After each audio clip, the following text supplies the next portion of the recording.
Bien, gracias. Nadie sabe, Juan Pablo nadie lo conoce, ¿no? Se llama es Dumpa. La mayoría de los PowerPoint han sido con foticos, cosas, no, este es puras letras.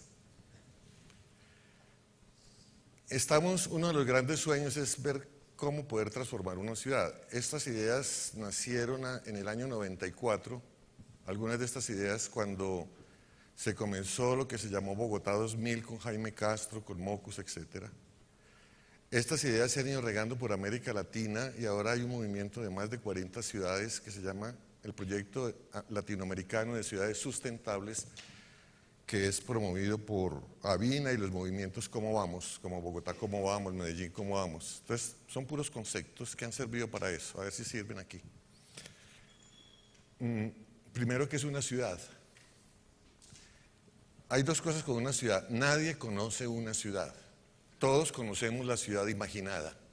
Ustedes conocen la Bogotá que usted se imagina. No es posible conocer una ciudad. Y segundo, ¿cómo pensar una ciudad? Una ciudad básicamente es una acumulación de energía que se expresa en el tipo de transacciones que hace esa ciudad. Las mismas transacciones que se hacen en la ciudad se hacen en el campo. La diferencia está en lo siguiente: piensen ustedes la cantidad de transacciones económicas, sociales, políticas, emocionales y espirituales que usted puede hacer en un pedazo de la Jiménez. Entonces, una ciudad es más o menos importante de acuerdo al número de transacciones, de intercambios que genere esa ciudad. Una calle es relevante, importante, porque genera muchas transacciones que agregan valor. Una calle es peligrosa porque genera muchas transacciones que quita valor. Esto nos lleva a pensar es que transformar una ciudad significa crear arquitecturas que puedan transformar las transacciones. Usted puede hacer más casas, más edificios, pavimentar la calle, pero si no logra generar arquitecturas sociales que cambien las transacciones entre las personas y entre los grupos de personas y entre las instituciones, la ciudad no se va a transformar. Bogotá comenzó a transformar cuando comenzó a transformar sus transacciones entre los ciudadanos y de los ciudadanos con las instituciones. Otra cosa que nos conviene pensar es, una cosa es hacer proyectos en la ciudad y otra cosa es tener la ciudad como proyecto. Aquí estamos discutiendo la ciudad como proyecto, no acciones en la ciudad. Entonces, es muy importante entender que una ciudad es un bien público. Cuando en el 94 se comenzó a tratar de reformar a Bogotá, una de las cosas que era muy evidente era que cada barrio había vuelto a la ciudad un bien privado. Y me acuerdo que comenzamos a tratar de quitar las barandas para entrar a los barrios y la gente decía, es que este es mi barrio. Entonces había que preguntarle, bueno, ¿y quién pagó el pavimento? ¿Ustedes o la ciudad? ¿Quién pagó los postes de la luz? O sea, que la gente entienda que la ciudad es un bien público, es una condición fundamental para poder transformar la ciudad, para no convertirla en guetos privados, que el barrio de los ingenieros, que el barrio de los pobres, que el barrio de los recicladores, que el barrio de los arquitectos, que el barrio de los poetas. Cuando una ciudad se vuelve así, como bienes privados, es muy difícil transformarla. Uno de los conceptos importantes es que una ciudad es un bien público que debe convenirle a todos de igual manera para su dignidad, porque la ciudad es un proyecto ético.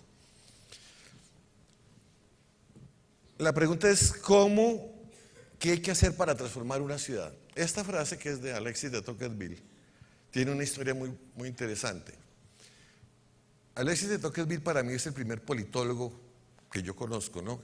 A finales del siglo XIX, él como francés se vino a Norteamérica, a responder una pregunta que siempre ha preocupado a los europeos. ¿Qué fue lo que pasó en Estados Unidos para que lograra hacer en 200 años lo que a Europa le llevó más de 3000 años? ¿Cuál es el secreto? Y Alexis, después de mirar y mirar y mirar, llega a una conclusión. Los norteamericanos han podido hacer lo que han podido hacer porque descubrieron la maestra de todas las ciencias, que es saber organizarse. Y genera esta frase: en los países democráticos, la ciencia de la asociación es la ciencia madre. Todo lo demás depende de ella. Ahora en el corredor discutíamos eso. Si queremos transformar algo, el primer paso para transformar algo es crear organización. Entonces la pregunta viene, que era la que estaba aquí en desorden: ¿Cuál es el primer paso que debo dar para contribuir a modificar la situación de pobreza de una comunidad o territorio? Es evidente que es la organización. ¿Por qué? Porque es a través de la organización como nos convertimos en actores sociales, en sujetos sociales. Por eso es que el desempleo es tan temeroso. La gente, el desempleo, ¿cuál es? El desempleo es perder un lugar en el mundo. Por eso uno presenta, tienes una tarjeta, entonces la gente saca con orgullo la tarjeta porque dice, esta tarjeta te está diciendo que entre las 7.000 millones de personas que hay en el mundo, yo tengo un lugar. Pertenezco a una organización y como pertenezco a una organización, puedo interactuar contigo, puedo intercambiar intereses, puedo negociar intereses, puedo llegar de acuerdo a intereses. Si uno no está organizado, no es actor social. Uno de los problemas históricos de Colombia es que la constitución anterior, la del 86, tenía un artículo que condenaba a la organización. Solamente se podía ser católico, liberal o conservador y tener organizaciones comerciales. Si usted era socialista, comunista, ateo, protestante, sintoísta, budista, estaba condenado por la sociedad. Entonces esta es una sociedad que ha estigmatizado mucho la organización. Los decisores le tienen miedo a que la gente se organice. Y si no hay organización, no es posible transformar las cosas. Porque solamente las cosas se transforman cuando hay convergencia de intereses. Y la convergencia de intereses solamente se puede lograr a través de la organización y de las instituciones. Entonces, transformar a Bogotá en muchas de sus partes requiere que haya más organización. ¿Qué es una persona importante en una sociedad? Una persona importante en una sociedad no es ni una persona que sepa mucho, ni una persona que tenga plata. Ser importante en una sociedad es una persona que tenga muchos contratos sociales, o sea, que pertenezca a muchas organizaciones. Miremoslo aquí en este dibujito. Estos punticos son personas en una ciudad o en un barrio, donde sea. C es una persona que no le gusta la organización y dice es mejor solo que mal acompañado. ¿Sí? B es una persona que pertenece a una organización. Y A es una persona, digamos, como Lugari o como el doctor Samper, que pertenece a clubes, asociaciones, federaciones, ¿sí? Entonces, esa persona tiene muchos contratos sociales, pertenece a muchas organizaciones. Si a C alguien le quiere violar un derecho humano, ¿qué pasa? Lo único que puede hacer es gritar, aumentar madres. Si a B alguien le quiere violar un derecho humano, su organización dice, bueno, ¿dónde está ese tipo para ver qué hacemos con él? A A, nadie se atreve a violarle un derecho humano, porque la organización lo protege de tal manera que nadie se atreve. Nadie se atreve a violarle un derecho humano al padre Diego Jaramillo, porque pertenece a muchas organizaciones, no es porque tenga dinero, el padre en sí mismo tiene la ropa que tiene puesta, ¿sí? Pero es una persona muy importante, no porque sea doctor en nada, no porque sea cura, no porque tenga dinero, simplemente porque tiene muchos contratos sociales. Entonces, si una persona, queremos que las personas salgan de la pobreza, que logramos equilibrar la ciudad, tenemos que promover la organización. Al revés, si C quiere ponerle una bomba al Transmilenio, nadie se lo impide. Si B quiere ponerle una bomba al Transmilenio, los de la organización le dicen, bueno, no nos meta a nosotros en ese problema. A A ni siquiera se le ocurre, porque el costo social sería muy alto. Entonces la organización produce autorregulación. Imagínense que cada persona sea como A, que cada uno pertenece a muchas organizaciones. ¿Sí? ¿Qué lograríamos? Protección de los derechos y autorregulación social. Entonces, ese es el valor de la organización en la transformación de una ciudad.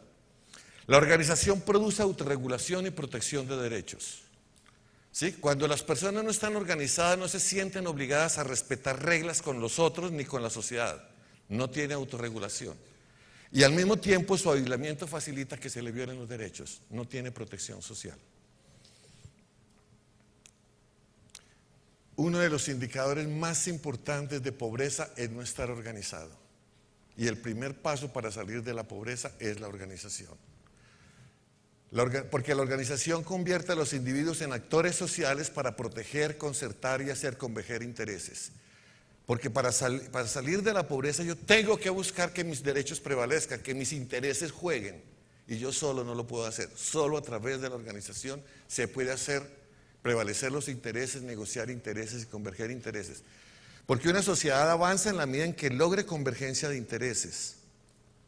Si no hay convergencia de intereses, no hay cambio.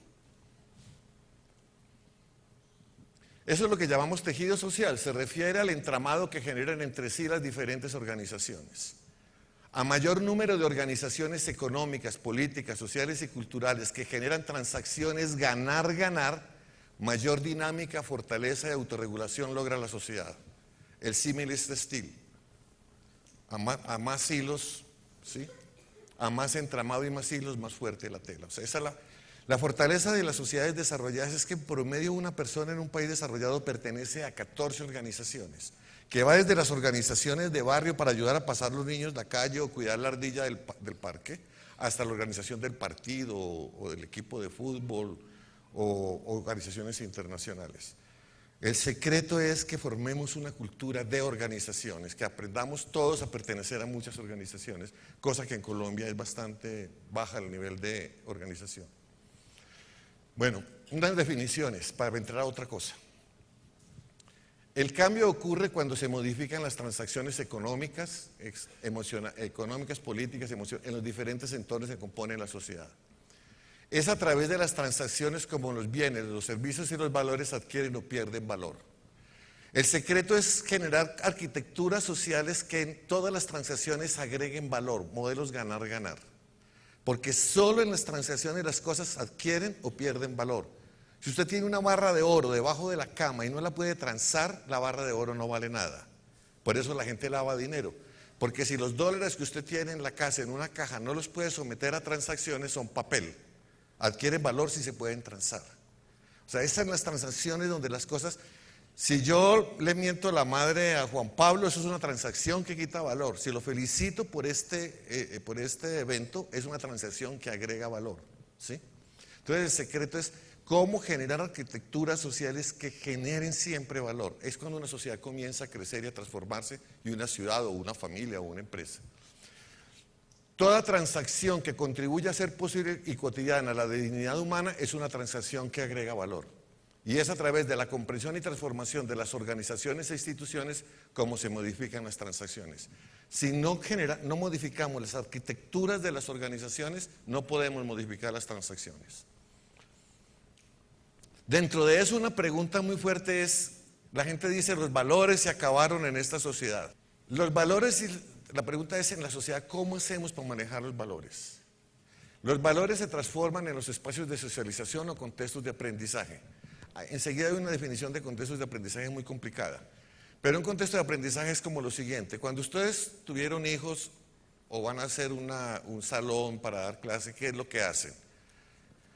Compran la cama, ponen la imagen una imagen puede ser la de la Virgen para que crezca bien piadoso, o como me decía una señora que le puso una imagen de Churchill. Dije, es que yo quiero que mi hijo sea un político, ¿no? Entonces pone la canasta para los juguetes para que sea bien ordenada, las fotos de los primos que viven en Estados Unidos para que los conozca. ¿Qué es lo que está haciendo el papá y la mamá? Ordenando un contexto de aprendizaje que se supone que el niño y la niña, o la niña al estar ahí va a obtener los valores, las destrezas, las habilidades que ese contexto produce. Todos nosotros vivimos en espacios de socialización. La familia, donde formamos todos los aspectos de valores de los vínculos emocionales. Uno de los grandes problemas es no lograr formar vínculos, ¿sí? En la calle, el grupo de amigos donde aprendemos a manejar los valores de las redes básicas sociales. En las organizaciones de barrio, donde aprendemos la importancia de lo local y la organización. Una de las razones por las cuales tenemos tan bajo nivel de organización es porque nosotros no valoramos las organizaciones de barrio, donde los niños y los jóvenes pueden aprender a practicar el juego de converger intereses y la importancia de estar organizado. La arquitectura de la ciudad colombiana, de las ciudades grandes, tiene mucho problema en eso. La escuela y la universidad, donde aprendemos los valores del saber. El trabajo y las empresas, donde aprendemos los valores de la producción. Las organizaciones intermedias, las federaciones, las confederaciones, las asociaciones, las mutuarias, que son organizaciones muy despreciadas en Colombia y que son fundamentales para el éxito de una sociedad. Una federación o una asociación de profesionales o una federación de organizaciones, ¿qué es lo que hace? Tiene el poder de convertir las políticas macro en situaciones micro. y entender los problemas micro para convertirlos en problemas macro. El no apoyar las federaciones, las confederaciones, las asociaciones, los clubes, etcétera, es una de las grandes fallas organizacionales que tenemos nosotros. Entonces el decisor, el presidente, quiere hacer una política de vivienda y estirar su mano hasta el Caquetá para entregarle la casa a doña Luisa, en vez de utilizar organizaciones intermedias que pueden leer lo macro y lo micro y lograr hacer las cosas bien hechas, ¿sí? Las organizaciones políticas, el no tener partidos es uno de los problemas graves. ¿Por qué? Porque no hemos aprendido, creemos que la política es la ciencia del poder. La política no es la ciencia del poder. La política es la ciencia de crear convergencia de intereses. Por eso un papá, para manejar una familia, necesita política. Por eso es que armar un paseo con adolescentes es muy complicado. El uno quiere ir a Miami y el otro quiere ir a Leticia. Entonces la cosa es un poco complicada. ¿Cómo generar convergencia de intereses? Si no hay convergencia de intereses, no hay paseo, ¿sí?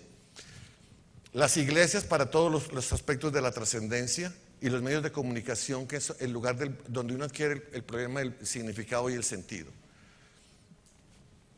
Una sociedad es sana y coherente cuando los diferentes espacios o contextos de aprendizaje y socialización están orientados hacia el mismo proyecto ético de dignidad humana y cuidado de la vida.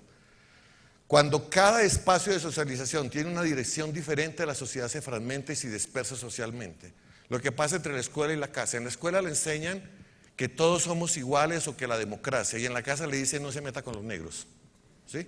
Entonces los dos espacios no tienen la misma convergencia de intereses, que sería como esto: todos los espacios de socialización orientados hacia el mismo proyecto ético. Uno, al proyecto ético de la Constitución, el Estado Social de Derecho, o sea que el Estado y la ciudad existen para el ciudadano, no al revés.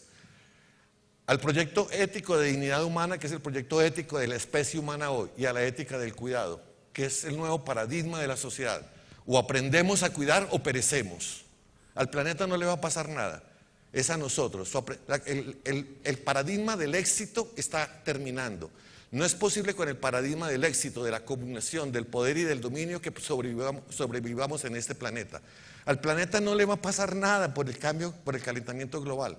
Va a seguir girando 4.000 millones de años más alrededor del Sol, sin nosotros. O nosotros aprendemos a cuidar, volvemos a cuidar un paradigma, o no tenemos derecho a estar como especie sobre el planeta. Hay que aprender a invertir en hacer de cada espacio de socialización una promesa de valor respecto al proyecto ético.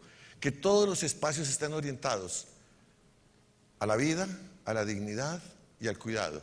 Invertir para crear organización y articular capital social, e invertir para diseñar agendas colectivas. Muchas gracias.